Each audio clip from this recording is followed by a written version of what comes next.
Hey students, I am Vishnu Samotia, Faculty of Education and Methodology, Program Food and Biotechnology, third trimester, session Entropy, course Thermodynamics. Today I will be start entropy. Entropy is a thermodynamics function of the state of the system. Can be interpreted as the amount of order or disorder of a system. As the internal energy, it is the change in entropy is important and not its absolute value. Change in entropy. Entropy is denoted by del S. The change in entropy del S of a system when an amount of thermal energy Q is added to the system by a reversible process at constant absolute temperature T is given by del S is equal to Q upon T. Entropy is directly proportional to energy. Yeah, entropy is not directly proportional to absolute temperature. In the increasing temperature, entropy is decreasing, and decreasing temperature and entropy is increasing.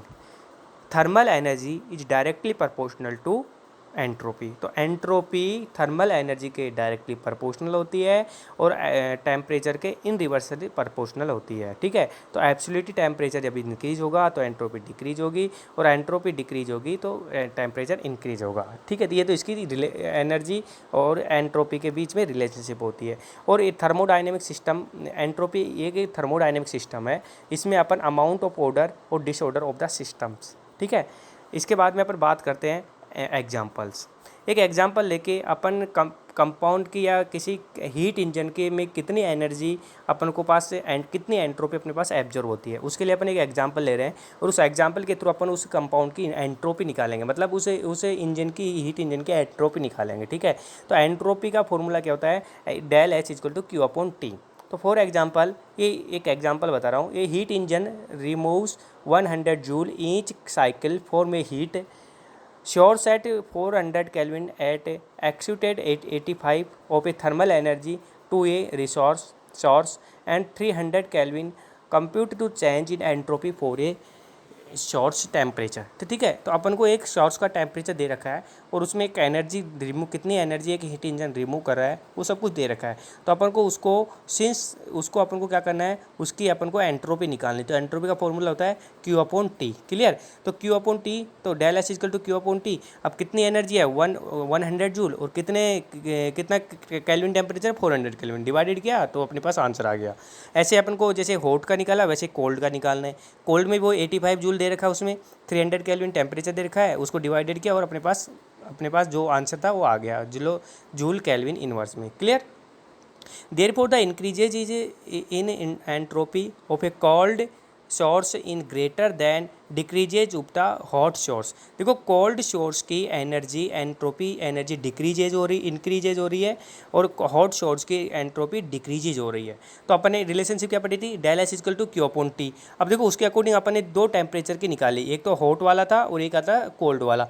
जब मैंने hot वाले की निकाली तो -0.25 joule kelvin inverse आ रही थी, और जब मैंने कोल्ड वाले की निकाली तो 0.283 केल्विन जूल केल्विन आ रही थी। तो इसके अकॉर्डिंग यदि increasing in entropy of the cold source is greater than decreasing for the hot source, तो जिसका टेम्परेचर डिक्रीज होता है उसकी एंट्रोपी इंक्रीज होती है, और जिसका टेम्परेचर इंक्रीज होता है उसकी एंट्रोपी डिक्रीज होती है। क्लियर, तो इस एग्जांपल के अकॉर्डिंग अपन एंट्रोपी निकाल सकते हैं हीट इंजन की।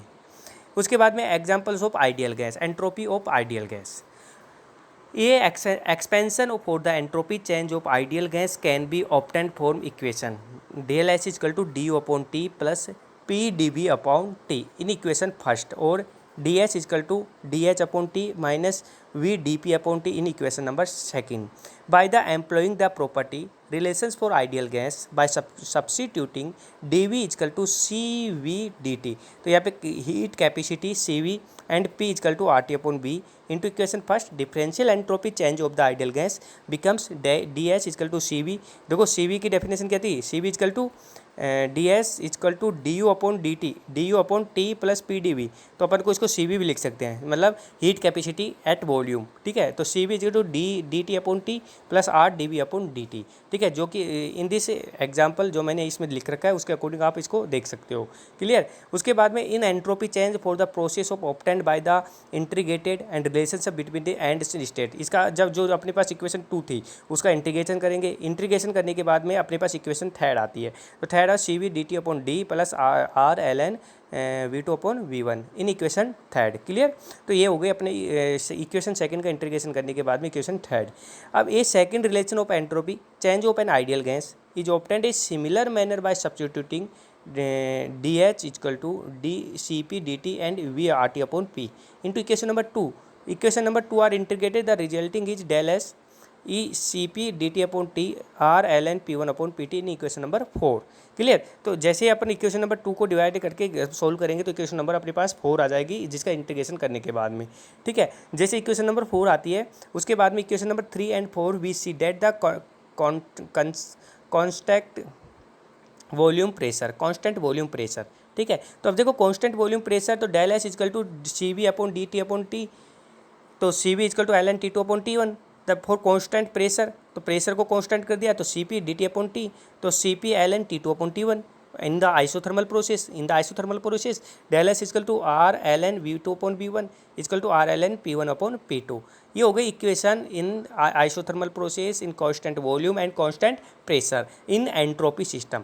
तो अपन यदि किसी कंपाउंड की यदि वॉल्यूम के अकॉर्डिंग एंट्रोपी निकालनी हो, प्रेशर के अकॉर्डिंग एंट्रोपी निकालनी हो, या आइसोथर्मल प्रोसेस के अकॉर्डिंग एंट्रोपी निकाल रही हो, तो इन दिस इक्वेशन इस स्लाइड में अपन को तीनों कंपाउंड का फॉर्मूला अपन के पास रेडी है। तो अपन तीनों कंपाउंड के फॉर्मूले से यदि आपसे पूछा जाए कि कांस्टेंट वॉल्यूम ऑफ प्रेशर, तो अपन क्यों बोलेंगे C V L N T two upon T one. यदि आपसे पूछा जाए constant pressure at we have the entropy, तो C P D T upon T one, तो T two upon T one. यदि आपसे पूछा जाए entropy is the isothermal process, तो आइसोथर्मल प्रोसेस के लिए क्या लिखोगे, del S equal to R L N V two upon V one equal to R L N P one upon P two at pressure at isothermal process and pressure process and volume process. तो तीनों के किरणों पर इसके entropy निकाल देते हैं। तो ये हो गया concept of entropy, clear. Okay, thank you.